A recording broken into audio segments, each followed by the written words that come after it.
Olá pessoal, sejam muito bem-vindos. Antes de começarmos, quero desejar umas boas festas a todos. 2025 foi mais um ano forte para o mercado dos Estados Unidos. Sempre que existiam retrações na tendência, aparecia sempre algum iluminado a falar em bear market, mas felizmente na comunidade estivemos concentrados no que realmente interessa e ignorámos o ruído. Na queda de abril, portanto, aqui nesta altura, fizemos vários investimentos e acabámos por ter uma valorização muito, mas muito interessante. A Broadcom foi um exemplo de um investimento que fizemos desde os mínimos de abril até ao máximo, estamos a falar, portanto, desde os mínimos até aos máximos, chegou a uma valorização de quase 200%.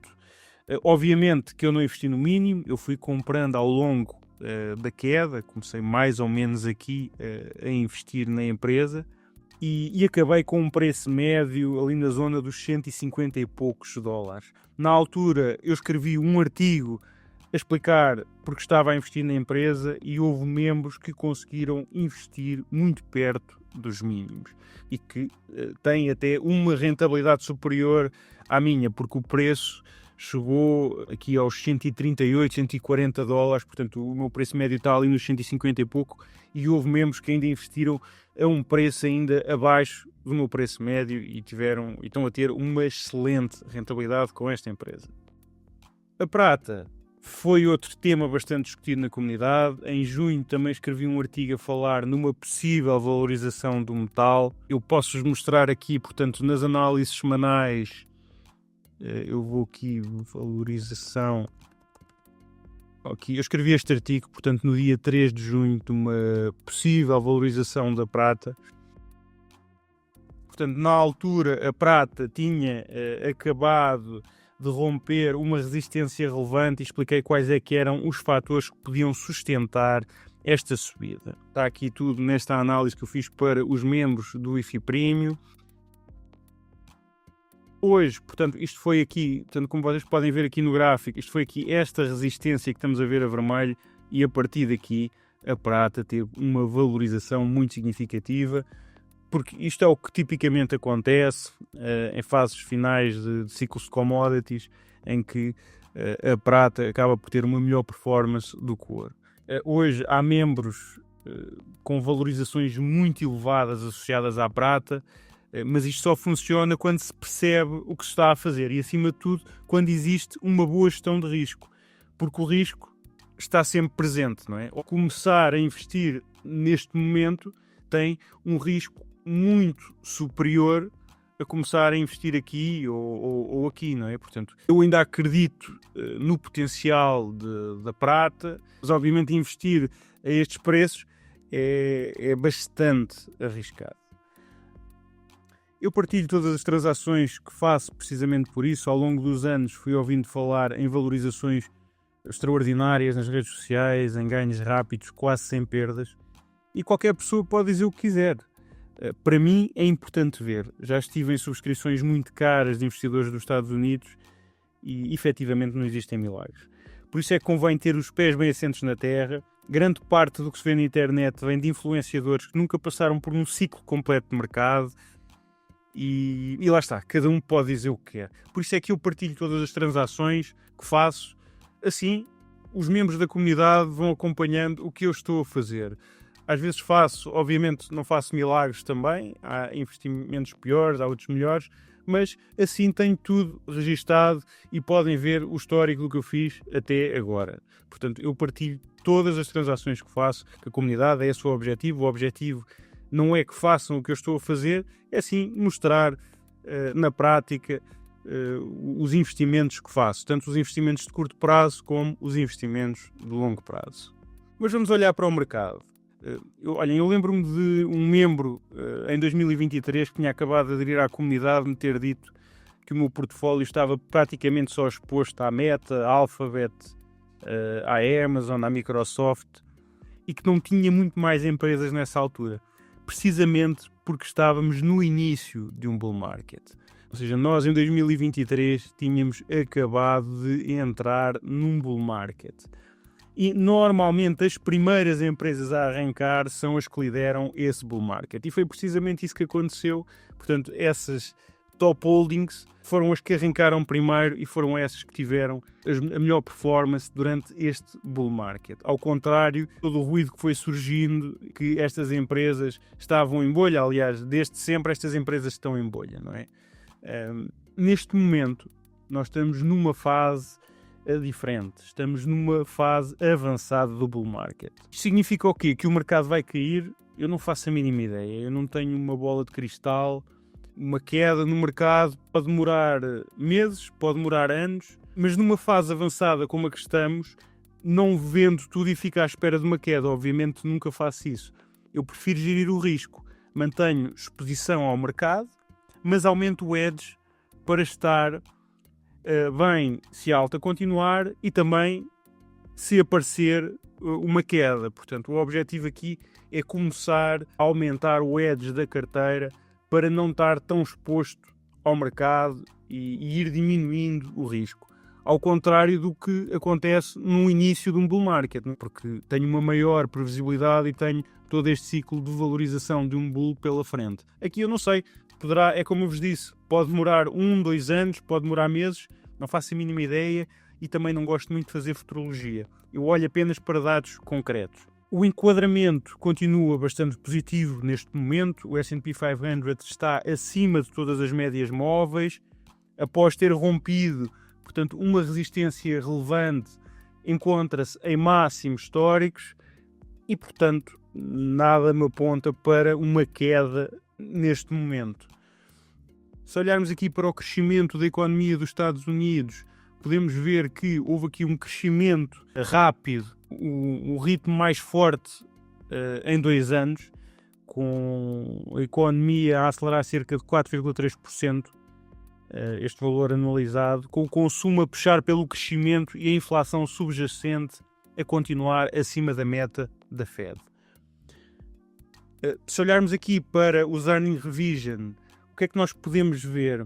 Que tanto as surpresas económicas como as revisões de lucro passaram a negativo.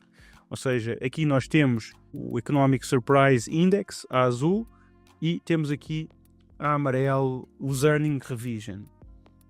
Portanto, a linha azul mede se os dados económicos estão acima ou abaixo do consenso, e quando esta linha está abaixo de 0, significa que há mais resultados a falhar as expectativas. Estas barras amarelas mostram a direção da revisão dos lucros. Quando está negativo, como neste momento, significa mais cortes nas estimativas dos analistas do que subidas. Isto não significa que irá haver uma queda no mercado, simplesmente tira algum vento ao curtíssimo prazo, porque mostra expectativas a baixar. Como nós podemos ver, houve aqui outros períodos, em novembro, também houve aqui expectativas por parte dos analistas negativas. Também vimos um abrandamento nos dados económicos. No entanto, depois, isto foi apenas um período e depois os earnings voltaram a ser revistos em alta. Portanto, isto é apenas um período, não é um sinal positivo, mas também não é nada de relevante. Se olharmos aqui, por exemplo, a partir de março, aqui começou-se realmente a ver uma tendência de baixa, tanto nos earnings como nas surpresas económicas. E, portanto, aqui sim, a partir de março, seguiu-se uma queda no S&P 500. Neste momento é apenas um período, isto não significa nada. O índice poderá continuar a subir, são apenas dados de curtíssimo prazo e não têm assim uma grande relevância, apesar de não serem dados positivos. Nos últimos anos, a Federal Reserve esteve a reduzir o balanço, como se pode ver. Portanto, aqui, a partir de 2022, a Fed foi reduzindo o seu balanço, ou seja, vendeu ativos e deixou que esses chegassem ao vencimento sem os reinvestir, retirando liquidez do sistema financeiro. E isto chama-se quantitative tightening. No início do mês de dezembro deste ano, a Fed terminou a redução do balanço, ou seja, a Fed aqui deixou vencer os ativos, ou vendeu, e agora, no início de dezembro, terminou a redução do balanço. E na última reunião da Fed, informou que vai iniciar compras de T-bills para gerir as reservas e manter a liquidez estável no sistema financeiro. No entanto, a Fed informou que estas compras são apenas técnicas para garantir as reservas de liquidez, ou seja, não indicou que é um início de easing, mas, na minha opinião, isto poderá ser um início de easing. E, tipicamente, quando isto acontece, o mercado tende a reagir de forma muito positiva, porque a liquidez aumenta, as yields descem e os ativos de risco tornam-se mais atrativos. E, obviamente, isso depois leva à subida das ações e da valorização de ativos mais sensíveis à liquidez, como ações tecnológicas e de crescimento, e também coincide com uma desvalorização, portanto, com um enfraquecimento do dólar. Poderá ser, efetivamente, um início de quantitative easing. Não foi isso que a Fed anunciou. A Fed disse que estas compras são apenas técnicas para garantir reservas de liquidez, mas, na minha opinião, poderá ser um possível início de easing. Bem, aqui podemos ver o crescimento esperado dos lucros por setores do S&P 500. A linha preta, aqui nos gráficos, mostra como o crescimento dos lucros se comportou ao longo do tempo, ok? E depois temos a vermelho, que mostra o consenso das estimativas de 2024, 2025 e 2026. Estão a ver, portanto, aqui a vermelho 2024, 25 e 26, que são estas linhas que se encontram aqui. Isto ajuda-nos a perceber onde o mercado está a ver mais aceleração de lucros. Como podemos ver no setor technology, portanto, o mercado espera para 2026 um crescimento de cerca de 30%. É um dos setores onde se espera o maior crescimento dos lucros. Além disso, também temos aqui, por exemplo, Industrials, espera-se um crescimento de 15,4%. Atenção que o que está aqui em 2025 era o esperado para 2025. Não foram, efetivamente, os lucros reais do setor, mas sim uma previsão do que era esperado para 2025. Isso pode-se ver aqui, por exemplo, em Materials. Esperava-se aqui um crescimento dos earnings negativo, como se pode ver. E agora, para 2026, tendo em conta esta valorização recente, já está aqui à espera de um crescimento de 21,7%, tendo em conta o aumento brutal do preço das commodities, que obviamente depois acaba por impactar os resultados das empresas muito ligadas aos metais, não é? Nós sabemos que este ano a prata e a platina foram os metais que tiveram a melhor performance, muito superior à do ouro, como eu também falei em várias análises na comunidade, que nesta fase seria expectável, e por isso é que eu tenho também essa exposição, tanto a prata como a platina. Estas são as previsões por setor para 2026, portanto aqui com destaque para Materials, Industrials e Technology, e depois temos setores mais defensivos a ficarem com números mais contidos. Portanto, eu vou manter os meus investimentos de curto prazo no primeiro trimestre de 2026, que são principalmente ações de tecnologia e ligadas a commodities. Portanto, estes são investimentos que eu tenho de curto prazo, que vou manter para o primeiro trimestre de 2026. Além disso, pretendo incluir algumas empresas na minha carteira de longo prazo. A Waste Management é uma dessas empresas que eu pretendo incluir na minha carteira de longo prazo. A Waste Management é uma empresa de gestão de resíduos dos Estados Unidos. Basicamente recolhe lixo e transporta esses resíduos para centros de triagem, reciclagem ou aterros e trata de todo o processo até ao destino final. Para além da recolha e do tratamento, a empresa também gera os seus próprios aterros e isso cria uma barreira enorme à entrada, porque construir um aterro novo exige licenças muito complexas, anos de aprovação e oposição das comunidades locais. Portanto, a Waste Management é uma empresa com wide moat, que também produz energia a partir dos resíduos e metano dos aterros, o que acrescenta uma fonte adicional de receita. Na verdade, presta um serviço essencial que nunca deixa de existir e controla uma infraestrutura crítica que os concorrentes têm grande dificuldade em replicar. É por isso que é uma das empresas que eu quero manter para o meu portfólio de longo prazo. Aqui podem ver o valor intrínseco, não é? Eu já tinha falado da Waste Management aqui no outro vídeo no YouTube, quando o preço ainda estava aqui abaixo desta média móvel. Podemos vir aqui à Stock Analytics para ver alguns dados. É uma empresa que eu tenho estado a acompanhar. Podemos olhar aqui só para alguns resultados na diagonal. Portanto, porque é que a empresa caiu? Porque não superou as estimativas no último trimestre. E, portanto, isso levou a uma queda pontual, que foi, obviamente, uma oportunidade. Eu ainda não abri posição porque eu quero ter uma margem de segurança maior, não tenho pressa nenhuma para abrir posição na empresa, apesar de ser uma das empresas que eu quero ter em carteira, não tenho pressa. Se não tiver uma margem de segurança em relação ao valor intrínseco que eu considero atrativa, eu não abro posição e estou muito confortável com isso, porque tenho empresas muito sólidas na minha carteira que continuam a crescer ano após ano e, portanto, eu tenho todo o tempo do mundo para esperar que esta empresa caia e chegue aos preços que eu considero interessantes. Além disso, a Chipotle, a Mexican Grill, também é uma empresa que eu tenho acompanhado. Aliás, quando a empresa caiu, eu penso que foi mais ou menos aqui, eu abri posição e voltei logo a fechar. Porquê? Porque vi que a empresa estava a iniciar uma tendência de baixa e eu não quis, nesta fase, entrar numa tendência de baixa nesta empresa.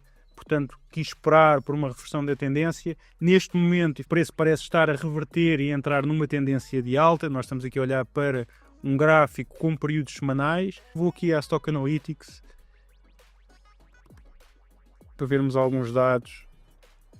A Chipotle Mexican Grill também é uma empresa que tem, que eu considero que tem um wide moat. Aqui podemos ver o valor intrínseco calculado já com as taxas de crescimento automaticamente. Portanto, esta é uma das empresas que já foi analisada e já tem aqui as taxas de crescimento adicionadas automaticamente à Stock Analytics, porque é uma empresa que já foi analisada. Se eu vier aqui a Financial Performance, nós podemos ver aqui os resultados. Portanto, ano após ano vê-se um crescimento nas receitas, no lucro líquido, uma diminuição no número de ações em circulação, um aumento também um gráfico muito bonito do operating cash flow, do free cash flow, portanto, se olharmos aqui por trimestre, também se vê que a empresa mantém bastante free cash flow, os fundamentos são muito sólidos e, portanto, é uma empresa que eu considero interessante. Não estou a dizer que vou abrir posição, é uma empresa que eu tenho na watchlist e poderá ser interessante. Apesar disso, tem aqui um PEG ratio um bocadinho elevado. Vamos aqui a Valuation Multiples. Portanto, se eu meter aqui o PEG, está dentro da média, porque o crescimento esperado nunca é muito alto e por isso é que a empresa acaba por ter um PEG também alto. Mas está dentro da média, aliás, está até abaixo da média, portanto, parece-me até atrativo. Bem, pessoal, por hoje é tudo. Eu espero que este vídeo tenha sido útil. Não se esqueçam de pôr um gosto e de subscrever o canal. Um abraço e até à próxima.